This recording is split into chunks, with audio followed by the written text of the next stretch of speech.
May mga hiwaga na hindi kayang ipaliwanag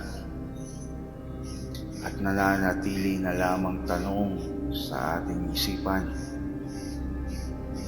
Habang naghihintay ka ng kasagutan, makinig ka muna sa mga maiksing kwento ni Kuya Bert.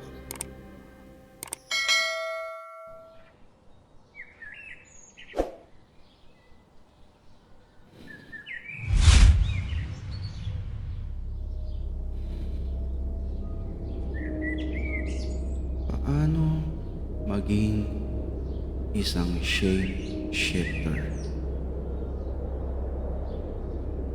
Matagal na silang nariyan,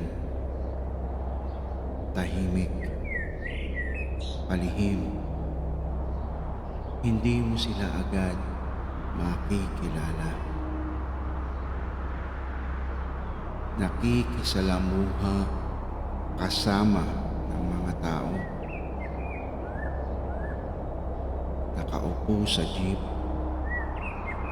sa likod ng pila. Minsan, katabi mo na.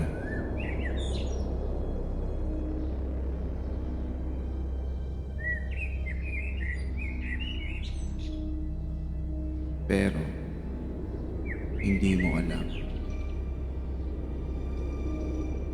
Hindi sila tunay na tao. Naaalala mo ba yung pakiramdam na parang nakita mo na sila dati? Parang kilala mo sila kahit ngayon mo pa lang sila nakita. Ang hindi mo alam, ang taong tinitingnan mo ay hindi lang basta tao. Kung handa kang isuko ang pagkatao mo, may paraan. Pero kapag pinili mong magbago, baka hindi mo na makilala pati ang sarili mo kailanman.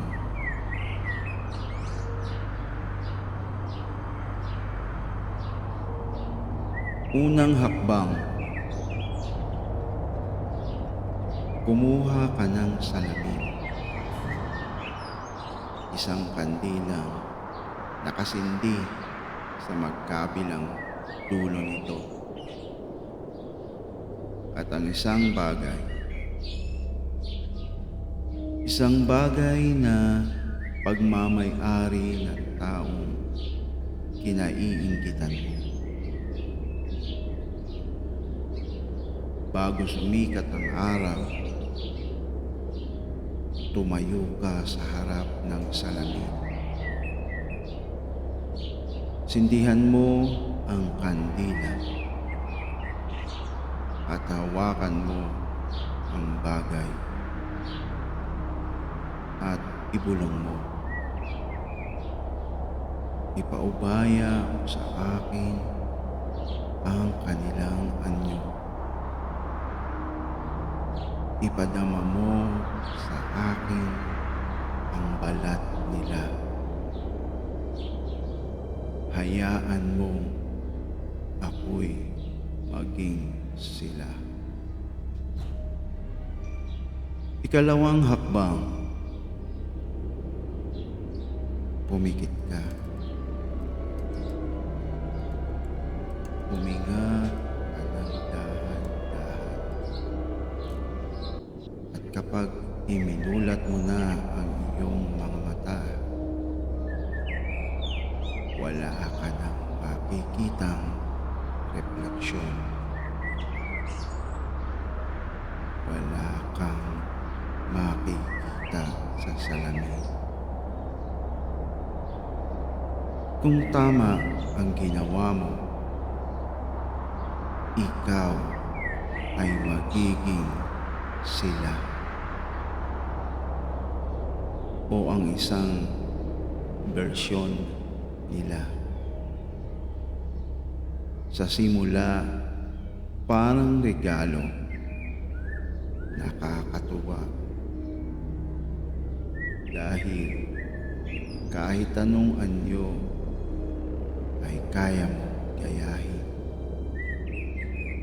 Kahit sinong makita mo, magagaya mo. Pero pag dumating ang takdang oras, makakalimutan mo kung sino ka. Mag-iiba ang boses mo at ang iyong mga panaginip ay ang alaala ng iba. Hindi mo alam kung kanino, hindi mo alam kung bakit.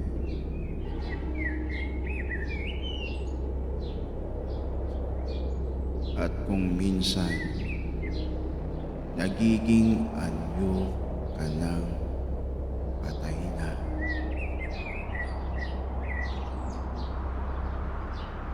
At kapag nangyari yun, magigising ang kaluluwa nila sa loob mo. Buhay, gising. At hindi ka na mag-iisa. Ang tanong,